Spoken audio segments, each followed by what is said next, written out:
Doha Agreement and the signing of the Doha Agreement had a really pernicious effect on the government of Afghanistan and on its military. Psychological more than anything else, but we set a date certain for when we were going to leave and when they could expect all assistance to end. So for the first time, there was something out there in front of them. It's been my position and my judgment that if we went below an advisory level of 2,500, I believe that the government of Afghanistan would likely collapse and that the military would follow. And one might go before the other, but I believe that was going to be the inevitable result of drawing down to zero, and I've expressed that opinion in writing for quite a while. Now, so taking a look at that, that was sort of my best judgment on that. I believe that, so going below 2,500, I think, was the other sort of nail in the coffin, if you will, that allowed the Afghan government, that led to conditions where, first of all, we could no longer see what was happening to the force because our advisors were no longer down there with those units. What can we expect from the Taliban with the United States completely out of the country? Now, in terms of the future, it doesn't look too good because after the signing of the Doha Agreements, the Taliban immediately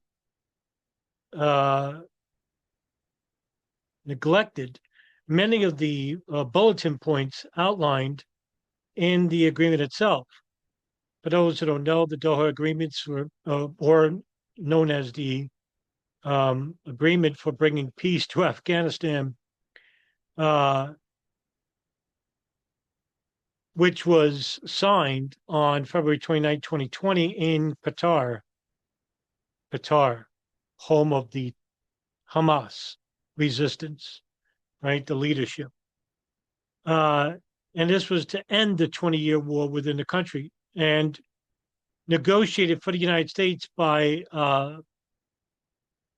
Zalmay Khalilzad, who was an American diplomat and foreign policy expert for the first Trump administration, where the negotiations for the agreement did not involve the Taliban or the Afghan government at the time. The deal, which was also had secret annexes, was one of the critical events that caused the collapse of the Afghan national defense and even in their special forces, security forces.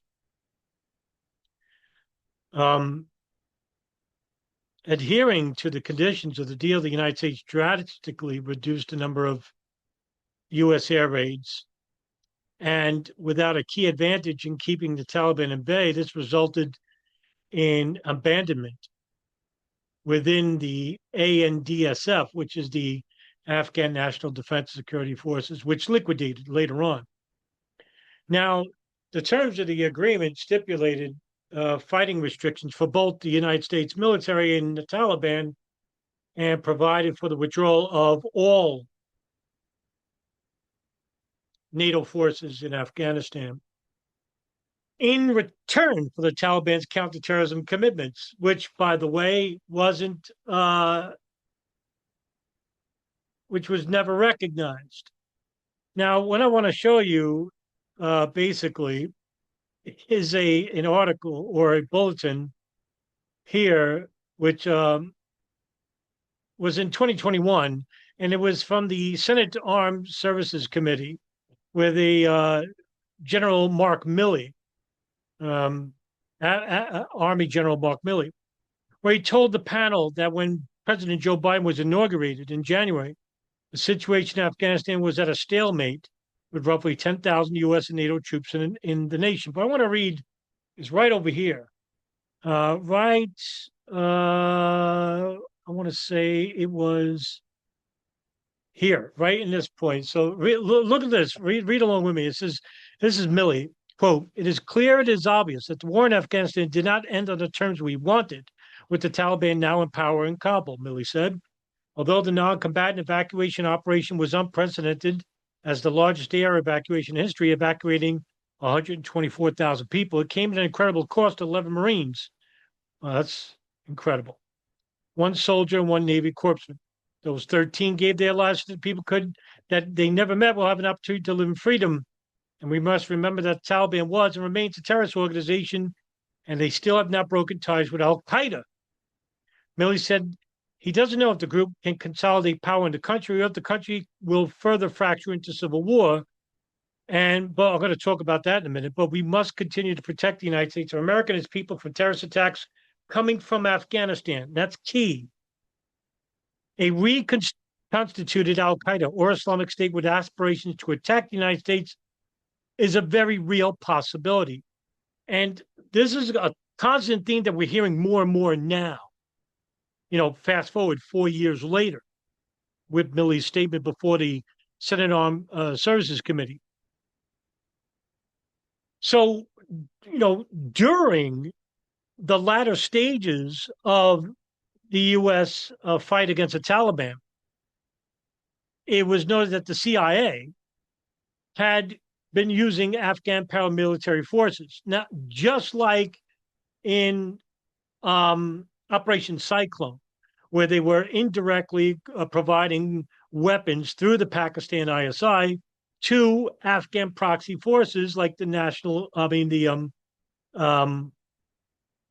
Alliance and Uzbek warlords like Rashid Dotson to fight against the Taliban and Gulbuddin Hekmatyar and Abdul Rasul Sayyaf and his militias. Now, these Afghan paramilitary forces can't really be trusted. And we saw this in the Battle of Tora Bora in 2001 after the 9/11 attacks, where the CIA Special Activities Division, headed under then Hank Crumpton, through Operation Jawbreaker, headed by Gary Schroen and then later Gary Bernstein, where they were using Afghan militias with the special forces like the Army Rangers and the Green Berets and Delta Force to fight against Taliban and al-Qaida. They were using these Afghan paramilitary forces who would switch allegiances. Now, here we go. The past comes to the present. We have the CIA using paramilitary forces to fight against the Taliban. Now, as you can see here through this article by Astrid Strubeck and Antonio Delori at the Michelson Institute, the CIA's army, a threat to human rights and an obstacle to peace in Afghanistan. Afghan paramilitary forces working with the CIA have long been a staple in U.S. war on terrorism in Afghanistan and the border region with Pakistan. The problems associated with these militias take on new significance given the recent momentum in talks between the U.S. government and the Taliban about the withdrawal of U.S. forces from Afghanistan. But read this part here. The CIA-supported militias are a particularly troublesome version of the regionally based militias in Afghanistan that have developed over the years around local strongmen with external support. And some of these militias have ties to the heroin trade through the Helmand province. Now, remember, some of the most powerful warlords are not from the Taliban or not from the resistance against the Taliban. They are through the Helmand province or from Baluchistan, where the drug trade goes through countries like Pakistan and China, where the heroin's being imported. Now, the Taliban may be against the war on drugs, but some funding from some Taliban members do profit from the drug trade. Now, the drug warlords are very powerful. And so they are given like a transparent carte blanche to operate. But the Taliban control the military in the country, well, the majority of it anyway. And the present units originate in the 2001 invasion when the U.S. military forces and the CIA organized Afghan militias to fight Islamic militants. But what happened? Bin Laden escapes because the United States government, through the CIA, wanted to use an additional support regiment to trap bin Laden and possibly kill him. But the Joint Chiefs of Staff at the time, which and head of SOCOM, Tommy Franks, through the authority of the Bush administration, said no. And bin Laden escapes and lives for the next 10 years. Now, these militias reportedly have committed serious human rights abuses, including numerous extrajudicial killings of civilians. CIA sponsorship ensures that the operations are clouded in secrecy. There is virtually no public oversight of their activities or accountability for grave human rights abuses that still go on today, by the way. So even though the Taliban are a ghoulish organization, so are some of these paramilitary forces that the CIA uses to fight against the militants. It's like, the CIA is basically no good. Now, this is from a Human Rights Watch report, right? Through much of 2019, the United States government and Taliban insurgents were engaged in negotiations toward an agreement that could lead to the eventual withdrawal of U.S. forces. But what does it say here? One glaring omission in the negotiations so far has been discussion of the future of clandestine Afghan forces operating as part of the covert operations of the CIA in Afghanistan with ground support from U.S. Special Forces, seconded to the CIA and air support from the U.S. military. And I'll link this article in the description. You can see all the human rights abuses of these Afghan militias. So, it leads now to the point where the Taliban can actually recruit these people, now that the United States has fully pulled out. Now, because the United States is no longer involved with Afghanistan, we don't have intelligence on the ground. Now, we may have some CIA analysts on the ground, maybe field officers that report back to their base stations probably in Pakistan or in Iraq, but we are not inside we're not in Kabul. We're not in Kandahar. We're not in Nangarhar. Okay. We're not in these remote areas. And what's going on in these remote areas? There are Afghan to al-Qaida training camps. And without any intelligence on the ground, we're not going to get anything. Does this sound familiar? Because this is exactly what happened in 1996 and 2001, where the United States was trying to get intelligence on the ground regarding al-Qaida and trying to obtain informants through the Afghan militias, like the Northern Alliance, to get any intelligence from the ground, and they couldn't. And what happened? 9/11 happened. Now, currently, Afghanistan lacks they lack a unified state-sponsored army. Now, the Taliban, who control most of the country, maintain a force of approximately, I don't know, anywhere between like 150,000 to 210,000 police and pro-Taliban militias. Remember, the soldiers, the militias, and the police all are under the Taliban. However, these forces are not organized as a traditional, like a traditional national army, but rather a collection of militias with varying levels of loyalty to different leaderships and organizations. There are different types of Taliban groups, but they all adhere to the Taliban hierarchy or the Taliban Shura Council. Now, the groups that are fighting against the Taliban, like the National Resistance Front and the Afghan Freedom Front, they continue to operate as like insurgent forces, particularly like to the north, which is why we had the Northern Alliance at the time. Now, Ahmad Shah Massoud's son is fighting against the Taliban, and Massoud doesn't have the power of like his father did, where they had a consolidation of these groups. Massoud was a very shrewd tactician, and even the Taliban would be afraid of him, and that's why Gulbuddin Hekmatyar hated him.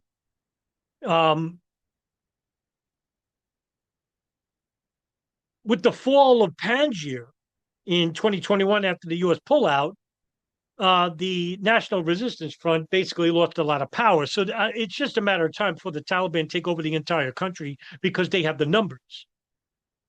Now, again, look, I'm preaching to the choir here because it's all for the historical record.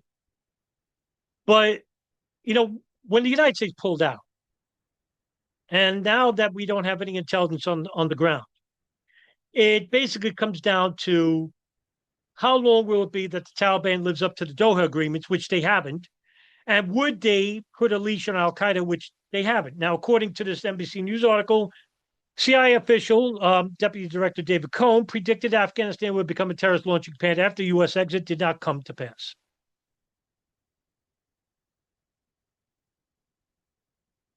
And as you can see, this is August of 2024. Warnings that Afghanistan would become a launching pad for terrorist attacks around the world after the withdrawal of U.S. troops turned out to be wrong, said David Cohn. The dire predictions did not come to pass because it didn't happen yet. In fact, now you could look at past videos I've done recently where updated intelligence reports show that there are threats to the United States. And listen, ladies and gentlemen, you don't have to be an expert in this field. Just take one look at U.S. foreign policy right now. With the war going on in Yemen, with what's going on in what happened in Afghanistan for 20 years, Gaza, and now Iran, and of course Syria, which is led by a terrorist himself, and the destruction of Libya. Let me tell you something. With terrorist governments in Syria and Afghanistan, with the civil war raging in Libya, with the al-Qaida Arabian Peninsula growing much larger in areas like Niger, Chad, the Sudan, basically fighting against the governments there, with the Taliban in control with al-Qaida in the background in Afghanistan, with the Tahrir Hariyat al-Sham under Abu Muhammad al-Jilani, supported by the United States government in Syria. And with Hamas and Hezbollah acting in accordance together with a common goal of defeating the psychopathic Kahanists in Israel, which, by the way, I'm not supporting Hamas, Hezbollah. These are terrorist organizations, no matter what. There is no fucking winner here. The loser is, let me tell you something. The loser is us, the citizens, whether it's in Afghanistan, Gaza, or the United States. Because with this foreign policy, this disaster, it's only a matter of time before the United States suffers a terrorist attack. Now, in what form would it be? Well, take a look at my past videos. I'm going to do more in the future because I'm really concerned now. I wonder this is how certain people felt before 9/11. After Pachinko, after the Millennium Plot, the intelligence about threats to airliners. Now it's worse. We have no intelligence on the ground in Afghanistan. Syria is controlled by a terrorist organization. They don't got any U.S. officials on the ground there. So who knows? They're acting in secret. They're not making any videos. The leader al-Awlaki, well, the al-Qaeda in the Arabian Peninsula, made his first video and basically talked about repercussions to U.S. senators and officials in the government. It's only a matter of time, ladies and gentlemen. And I think the terrorist attacks won't be above, it'll be on the ground. Because al-Qaeda never attacks in a similar fashion twice. Now, Cohn was referring to warnings from some lawmakers and analysts that Biden's decision to pull out U.S. troops from Afghanistan in 2021 has opened the door to a resurgence of terrorist groups in the country. Now, this is after the Doha Agreement, in which they never lived up to, the Taliban did. The United States did. Now, look what it says here. The United Nations report in July said that foreign governments are increasingly concerned about terrorist threats in Afghanistan. I read that report to you in the previous video, including ISIS Khorasan, which the Taliban are fighting. The report said ISIS Khorasan relies on networks of facilitators in Afghanistan and Turkey that are capable of moving operatives from Central Asia and Afghanistan toward Europe to conduct external operations. Right? The threat is here. The failure for the United States. Now, of course, we wanted the end of the war in Afghanistan, but we didn't expect, a total neglect of the Taliban taking over the country like this. So much for those CIA-backed militias. Many of them were absorbed by the Taliban because, like I said to you before, Afghan militias tend to not acknowledge loyalty because their loyalty comes from money. And they don't like the United States anyway. They'll take their weapons and their assistance, sure. But when push comes to shove, money talks, right? So now what? Now, what can we do to better prepare? Well, the argument now comes down to Section 702 of the Foreign Intelligence Surveillance Act, which is a U.S. law that allows the government to collect intelligence or communications of non-U.S. persons located outside the United States for foreign intelligence purposes. But here's the problem, is that, when it comes to collection, the law allows the government to compel electronic communications through emails and text messages and their service providers to assist in the collection of other communications. In other words, data collecting, data mining.